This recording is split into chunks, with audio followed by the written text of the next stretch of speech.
kick it off first with Hormaz.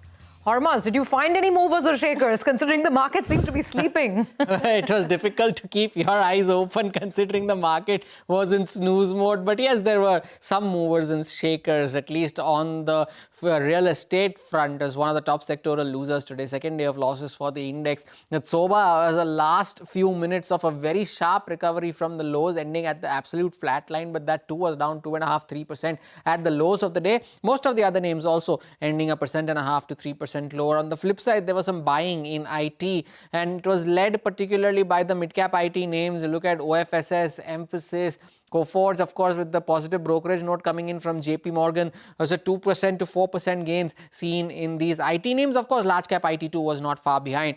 In the newsmakers today, Jindal Saw pretty much the stock of the morning, ending off the highs of the day, but still 7% higher. Premier Energies, it will be interesting to see who are the buyers in this transaction. Protean, eGov off the highs of the day, and DMart, after the block deal that happened earlier in the day, it was down almost 6%, but ending 2.5% lower there as well.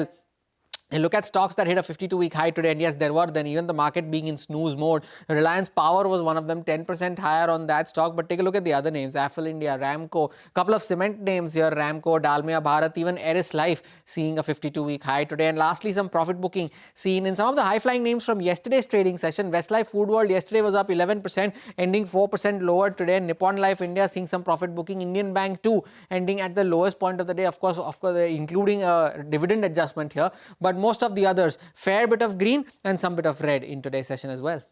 Thank you very much for that, Hormaz. Let's